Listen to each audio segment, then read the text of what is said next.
Go. Oh, I believe Kitty's asking to go to the bathroom. Kitty, make sure you wash your hands. Oh, no, taking a break in the hallway, I see. Okay, we'll have to mark him tardy. Welcome back, guys. Hope you had a great weekend. Know you're missed and loved. But we're ready to crank out our new unit. Moving ahead, we're going to get to Columbus, whether we like it or not here. This week's unit, we're starting in an area that is relatively new. We're going to have 3 days of videos. So 3 video chats in this particular unit. We will not have a news quiz due this Friday. It will be due next Friday, the 1st, May 1st. So we'll have 2 weeks on this news quiz. So right now, make sure you have all your work in, study these notes. The test will be early next week, probably Monday or Tuesday. Okay? Now, we left off, if you remember, who would be a good one to ask here? Will Brown? I see Will Brown just shaking his head, going down for the count. Will Menendez? Oh, don't even look his direction. He's hiding in his book. Oh, that's on Trent. There, Trent's stepping up. Good. We left off where then? Oh, yeah, the Byzantine Empire and the church being split. Key point. The church has been weakened. The church is going down in terms of a political and religious entity, or as we call an institution. That opens the door for the world's 3rd religion. Okay, the 3rd monotheistic religion. And it's one of the most significant because it shapes our history today, the world in which we live in, its fastest growing. But in order to understand this new one, we need to look at where it originated. And where it originated is in the landmass peninsula called Arabia. If we have Ryan go to the map, Ryan so eloquently will point out where the Arabian Peninsula is: Red Sea, Nile, Mediterranean, Arabia. We today call it Saudi Arabia. It was not called Saudi Arabia up until just this last century, when the Saudi name is in reference to the leaders of Arabia. So then they made conjunction Saudi Arabia. Prior to that, the landmasses during Jesus' time and henceforth until the last century, Arabia. When you think of Arabia, what do you think of? Sand, desert. And that's absolutely right.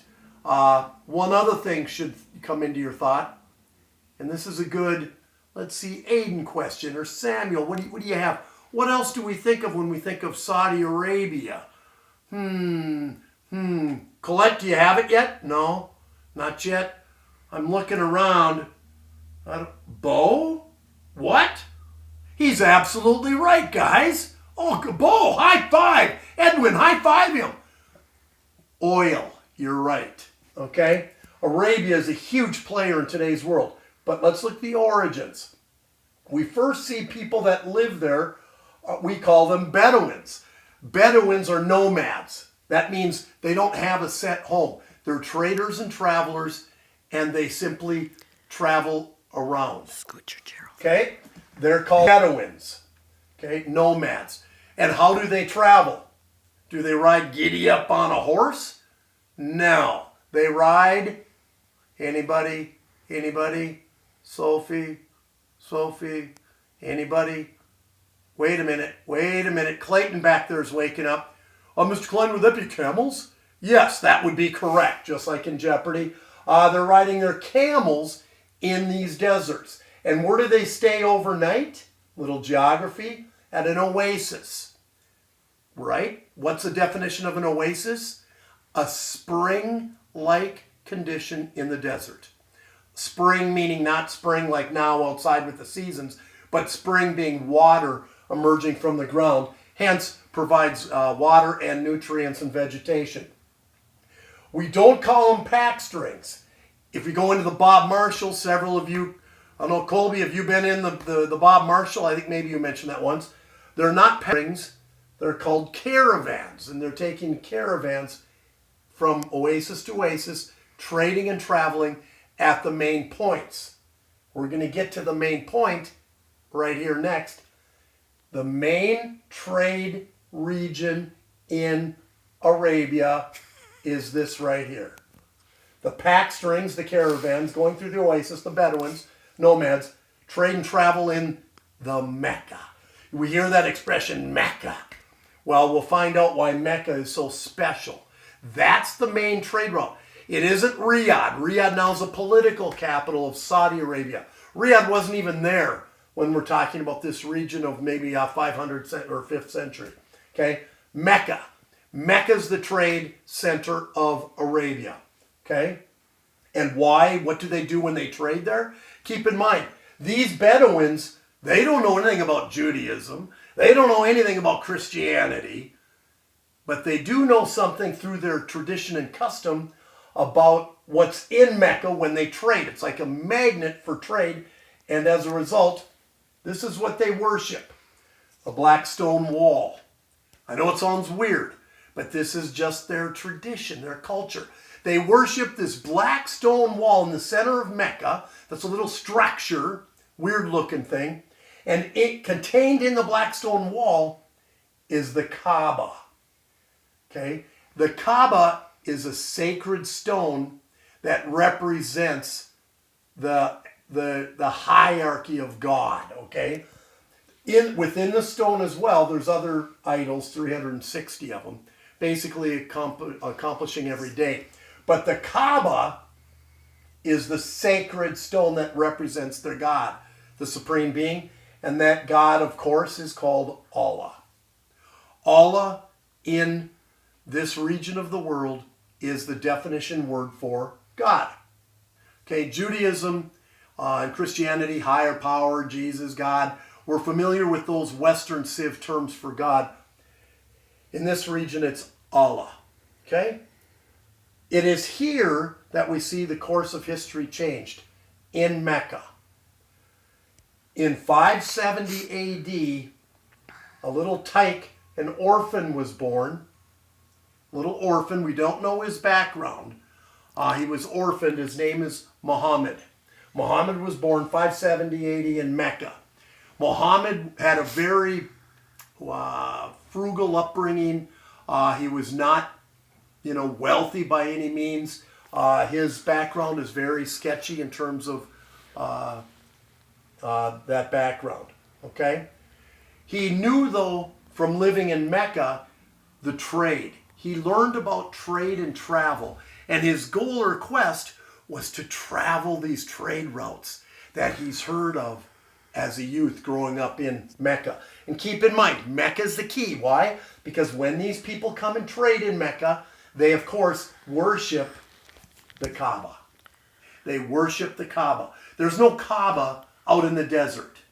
They worship the Kaaba when they come and trade. So Muhammad, this is the environment in which Muhammad was born and grew up. When he was approximately 25, Muhammad married a very wealthy businesswoman. Okay? Married this very wealthy businesswoman who was 15 years older. Significant because he's going to really have the workings of her wealth and travel. When they married, Muhammad then traveled throughout the Mediterranean world, trading and getting very wealthy, working with his newfound bride, who was 15 years older. She was approximately 40. Okay? So Muhammad did this for years. He established connections. He understood the Bedouins. He understood the trade routes in the Mediterranean. He's been to Carthage. He's seen Rome,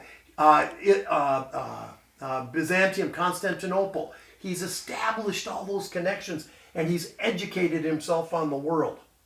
He travels, trades, and he learns about that region of his homeland, Arabia. At approximately age 40, so 15 years after he was married, he worked 15 years trading. This is now the faith, this new faith, this third faith. He was summoned by the angel Gabriel. The angel Gabriel in a vision appears to Muhammad and tells him that he is the true messenger of God.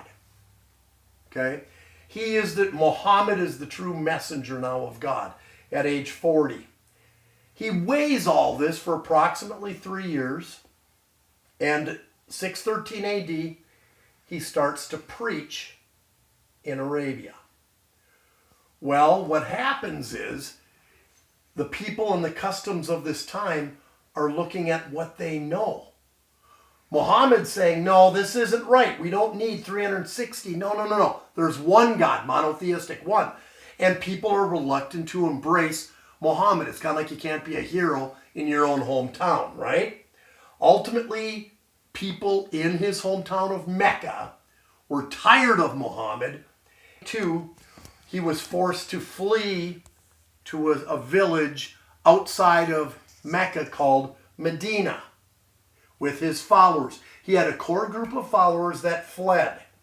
This is called Hijra. Hijra in Arabic means flight.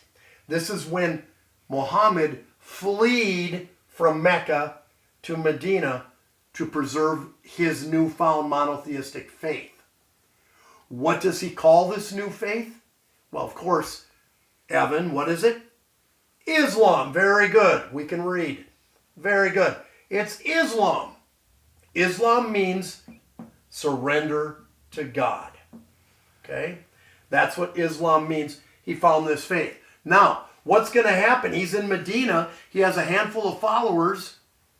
Nobody's really paying much attention to him.